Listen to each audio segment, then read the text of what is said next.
I'm Elizabeth Gearhart. I'm here with Jeff Schwartz, the business builder. He has a company called CBA. Jeff, what does that stand for? Elizabeth, what a pleasure to spend time with you and your listeners. CBA is a credo that I've had my entire professional career, nearly 4 decades worth. And what CBA stands for: Conceive, Believe, Achieve. So I actually started this business 5 years ago after practicing law for 30 years. I've been a general counsel to businesses, probably about 300 businesses I've consulted with. I've started 6 of my own, sold 5 of them, and now I'm dealing with CBA, Conceive, Believe, Achieve. Excellent. So you were telling me some stories just now about some businesses that you've helped. I hate to make you repeat yourself, but they're really interesting. These are big businesses. So these are success stories. One you're starting with and one you helped get success. So can you tell me about that? Sure. We shared how, first of all, it's interesting how you meet people. You meet people by relationships. I've been an entrepreneur all my life. And when you meet people, you speak to people, and you understand something. So the CEO of this business that I'm working with right now, I've known for 9 years, and I first met him across the poker table. We've been playing poker for 9 years. And as we shared, poker, in addition to my passion, I have created a charity called lifesangels.org, and we give back to those who've been dealt a bad hand in life. And over the past 4 years, including this COVID break in 2020, we've been fortunate to give away $200,000 to individuals who've been dealt a bad hand in life. So I met this CEO across the table, and he's known me for 9 years, and I sold my law practice. So a couple of months, he asked me, Jeff, what is it actually that you do? So I told him what I do. I work with businesses and I build businesses. As I found out, this gentleman had been with Procter & Gamble for over 10 years. He actually developed the Citrus Hill orange juice brand. He was in the military. He worked for Tiffany's, and I really got to know him. Now, he has always been on a quest for the best tasting water. And about 5 years ago, he came up, of all places, Dutchess County, New York, where he found this true glacial water. And he said, this is the best water I've ever tasted. So with a partner, he tried to run a business and make a business. And I looked at the business plan, Elizabeth, and the business plan could have been any product, any service, anything at all. It was really not specific. So what I've done with this company, he's retained me to build the plan, to recruit a team, and now to fund the business. And the business, keep coming attractions, it's Cirque Glacial Water. And Cirque Water will be the only United States company that is 100% pure glacial water, tens of thousands of years in the making. And it's very exciting and also humbling. You asked about recruiting a team. When you're in business for decades, you build relationships. And I've looked at people who play at what I work at. As I profess to not only my clients at Cirque, you have a certain high impact, high income. And what you need to do is always focus on your high impact, high income. Then you find others that play what you work at. So I've been able to recruit a sales trainer for decades. I've been able to recruit a marketeer who for 24 years with the Apple and Eve brand. I've been able to recruit a water specialist who consulted with Pepsi for 40 years. So I built this team, and now we're fundraising, and soon Cirque Glacial Water will become the standard. In restaurants, you can have your tap water, your sparkling water, or your Cirque Glacial Water. So that's a company that I'm building right now, I'm working with. So can I ask you a question about Sure. that? So how does the person have money to pay the team? Are they doing this for a percentage of the company? Are they doing it out of the goodness of their hearts? Like, how do you build a team when you're starting out? That's a very fair question. And I'll tell you, I am so humbled that I was able to discuss and recruit these individuals who are now investing their time. They will be owners of the company. And I think what it is, after nearly 40 years of being in business and represent people, I have a reputation. And I put my credibility on the line. So these people that I know and know of me, they said, well, if Jeff is getting involved, there's got to be something to it, because all we have is time. You have 24 hours in a day. I have 24 hours a day. The President of the United States, Elon Musk, Warren Buffett, we all have 24 hours in a day. So the question is, how do we use it? How do we live our life by design, not by default? The reason I'm in business too, a lot of people in businesses are living their life by default. They don't create the environments that they want. They don't understand what their impact is. I know you're involved with Gearhart Law. Yeah. And let's say there's an attorney who can bill out at $400 an hour. And that's that attorney's high impact, high income. That's what he or she is, their God-given skills and their talent. And that's what people hire them for. Now, if that attorney who bills out at $400 an hour is doing $25 an hour work, they're not using their high impact, high income. They're working something, but someone who can play at that $25 job. That means the attorney is getting more and more. So you find people who play what you work at and you build a team. Yes, in running businesses, owning business, and consulting with businesses, I know how to read a spreadsheet. I know how to make one. I've marketed myself, but I'm not a marketeer. So you bring people in, you tell a story, because as a litigator, I spoke to juries, and any courtroom in the country, the law is the same. The law is the law. The facts are basically the same. Why there are two sides, how you analyze that. And imagine you're there for 1 week and you're sitting as a juror. You listen to witnesses, you listen to evidence, you listen to the judge. You're here for a week and then drawing it on and on. As the attorney, I then have 20 minutes over that 1 week to sum up and tell a story. So every business has a story. And that's what I'm brought in to do. And it's a passion, because if you don't have a passion for what you do, don't do it. Find something else. We only have one life. Life is not a dress rehearsal. Everyone has value, and you have to be mindful of your value. But if you're giving value to others, it's going to come back to you, and that's just enjoyment. So I think you also asked me about a past experience, right? Mm-hmm. Yes. So in my years of practicing law, I was working with a client who happened to be Patrick Ewing's ex-wife. And I never did matrimonial work. She had a franchise work. I did her franchise work. I did her corporate work. I did her leasing work. And when I sold the business. I said, Jeff, I know you don't practice anymore, but I have a friend who's very creative, but he's having some issues with the NBA, the National Basketball Association. So the gentleman was an artist, brilliant artist, but people took advantage of him. So he was on the verge of losing his license with the NBA, and you can't have a collectible basketball company unless you're licensed with the NBA. So I was brought in, I negotiated the license with the NBA. I was made the president, chief operating officer. After I worked with the NBA, I went to Bowling Green, Kentucky. Now, why would I go to Bowling Green, Kentucky, of all places in the country? Because that's where Spalding is located. And we had to negotiate a credit with Spalding and get quality control, so I did that. Then you had to work with Fanatics, because Fanatics is an online sale of the basketballs.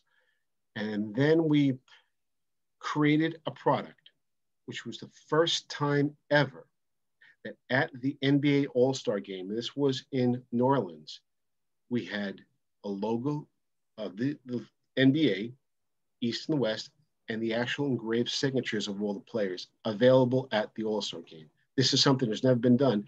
But what was I doing? Conceive, believe, achieve. I mean, I don't want to keep on going. If you have questions, I can just tell you stories. Well, so CBA is Conceive, Believe, Achieve. So you probably, after having been an attorney for a long time, don't really need the money to be doing this business. It seems like you're doing it because it's a passion with you. And assume, I mean, still have to get paid, right? Because we all need to get paid for what we do, right? Um, but when you go to build a business, what's the first thing? I guess the first thing is you get a team, like, or you must do Well, it now. not necessarily. I mean, whether you're building a business or I'm working in an existing business, and a lot of companies do retain me because they sometimes are successful in spite of themselves. Sometimes they're having a problem. They don't know what it is. So my job in the conceived stage is immersion. I have to understand what your policy and procedures are. What is your culture? What is your communication? What accountability? Over 30 plus years, whether you're a butcher, a baker, or a candlestick maker, there are certain things in business. I've worked with products, I've worked with services, I've worked with private and public companies, large and small. And when you do something for many, many decades, you realize things that just pop out that other people don't see. It's because I want them to focus on their high impact, high income. I'm not an optometrist. I don't build glasses, but I can make a business out of it. I'm not an engineer, but I work with a company who is an engineer. So the first thing you do, they may have a team in place, immersion. What is happening in that team? And is one team communicating with the other? I ask companies, and I can ask you, you have a company, it's Fireside, right? Right, yes. Are you PC compliant? No, I don't think so. I don't know what that even means. Well, what do you think PC is when I visit PC?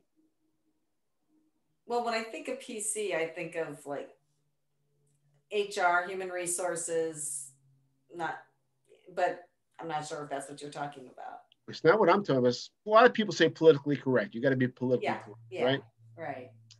So I ask a business when they retain me, even before they retain me, are you paperclip compliant? That's what I talk about as PC. Says, all right, you're looking, what is Jeff talking about? What does that mean? So you're the owner of a business. You take great pride in your business. And you want people to understand how clean, how crisp it is. If you're in an office, you have a good desk, you walk around the environment, you have other people in the environment, you see something on the floor, you put it in the trash because that's what it is. You have an environment, you have a very great pride, you're the owner of the business. To this extent that you will like it so much, if there's a paper clip on the carpet, you're going to pick that paper clip up and you're going to put it in place. Would you agree, Elizabeth? Yes. So everyone says, yes, I agree, Jeff. That's actually what I want because I'm the owner and I manage the business. Okay, next question.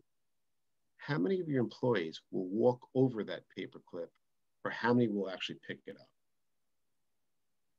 I don't So, actually have employees. I couldn't tell you, but I can phrase it in terms of my husband's law firm, which I'm heavily involved with. So he does patents, trademarks, copyrights, and he has employees. And I would say that the two most invested employees, he has one partner and another senior associate, would pick up the paperclip, but I don't know that anyone else would. I would. so of course you would, Yeah. because you have that ownership mentality. So if you're making a business and people in businesses pay for a product or service, they got to have a price. So you have to create that ownership mentality. You have to create that corporate culture. And the next question I ask after we go through the paperclip test, if I went through anyone in your business and I pointed that person, and let's say it's your husband's office because he's got more employees, if I pointed to anyone, could that person tell me what the mission of the company is? What is the mission statement? And some people say, well, we don't even have a mission. What you're doing, you're trading your life for this organization. Every business, when you come to choose to work for a business, you're trading those hours of your day, of those 24 hours. And if you don't even know what the mission of that company is, that's an issue. So when I come in, anyone can sales can call them a coach or consultant, but you got to have the background. And I've got 30 years of background, hundreds of business, and I've actually been that way. I've started back in 1998. I was representing a jeweler, and I wear my gray hair proudly. I've earned it. In 1998, a client goes to me and says, Jeff, you ever hear of this thing called e-commerce? That's what was happening. So I said, all right, I'll buy it. I don't know. We took a ride up. I lived in San Diego for 22 years. I went to law school in San Diego. So we took a ride up to Los Angeles, met with a Disney marketeer, a Big Five accountant when there were Big Five accountants, and a 22-year-old techie, classic internet startup. And they have this brilliant idea. They're going to have an online internet directory. They're going to put all these advertisers on a CD-ROM. They're going to pass it out, and they're going to make $20 million in funding. Great idea. But Elizabeth, there was no there. They didn't get funded. They went away, and it didn't exist. But now, in 1999, there was no such thing as an online internet directory. And I liked the idea. And where are the advertisers? It's going to be funded by advertisers. Community newspapers. Now, you're just not going to go to a community newspaper. Give me your advertisers to build a business. In the principles of business, service, whether it's a product or service, you got to serve something. So I hired developers. I built an online subscription-based model to take the community newspaper, put them online, articles, pictures, crossword puzzles, classified ads. So they're getting monthly revenue. Then that butcher who has a quarter-page ad, all of a sudden needs a website. Well, we can do that. Fast forward, I got some venture money from Japan. And 3 years later, after building this internet directory, I sold it to a Los Angeles newspaper company. Conceive, Believe, Achieve. It's any business can conceive, believe, achieve. They can be more successful than you are.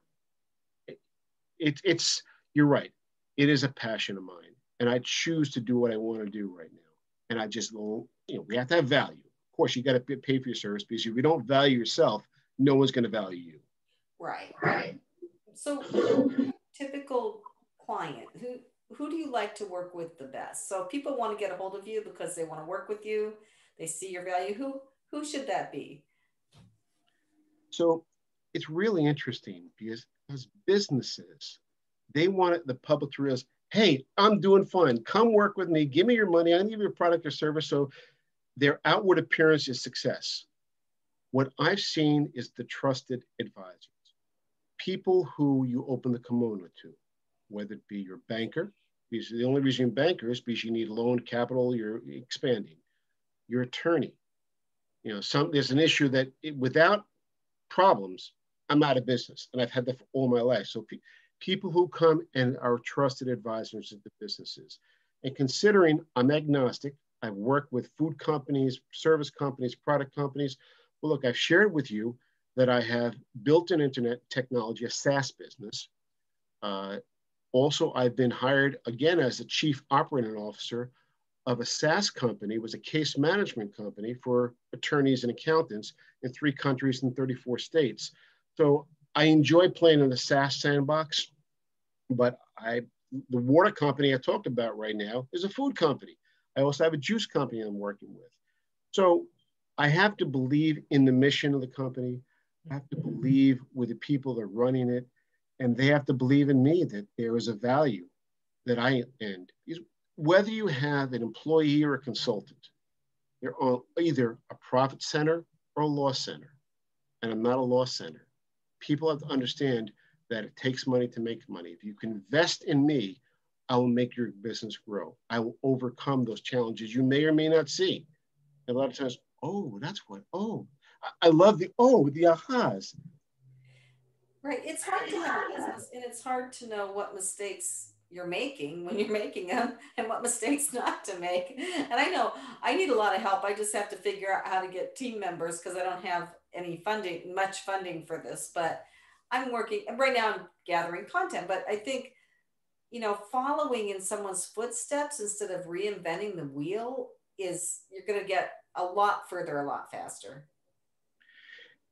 And when you're talking to people, you're talking about developing a team. Again, you have to have a passion in what you're doing, and that comes through.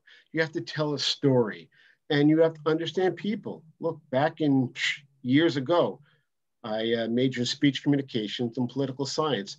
Another part of my life that you didn't hear about, in 1992, I was a candidate for United States Congress. Oh, wow. I was a young attorney. I had a lot of high profile cases. A seat opened up. And at 31 years old, I was running for what? I'd never run for dog catcher or clerk. I was recruited to run for an open seat in the United States Congress. I came in second, obviously, I was listening in Washington. But the gentleman that won served for a very, very long time in the federal penitentiary. After he was elected, they actually found a bribe list in his house. Wow. Power corrupts, but wow. It was such a humbling experience. First run for Congress, 31-year-old kid, 50,000 San Diegans wanted me to be their congressman. And I'll never forget that. But I'm going to share one other story, if I may. As humbling as that was, and this is kind of the reason I sold my law practice in 2015. In 1981, as a law student, I joined a law fraternity. And fast forward in 2013, this law fraternity is the oldest and largest law fraternity in the world, called Delta Theta Phi. I was elected the chancellor of this organization. It turned 100 years during my leadership. 200,000 members, past presidents of the United States, US Supreme Court justices, sitting members of the Congress, and I was the one chosen to lead into the second century. So for those 2 years, Elizabeth, I traveled around the country. I met with law students, I met with attorneys. I took that organization, financially positive, double the attendance at their annual meeting, chartered new senates. If running for Congress is humbling, to be that chancellor, to have that interaction, to lead an organization of that magnitude and that history as they begin their second century, so that was a pinnacle of my career. Wow. You certainly have the credibility to help people with their businesses. So what's the best way to get a hold of you? Oh, sure. It's a simple website.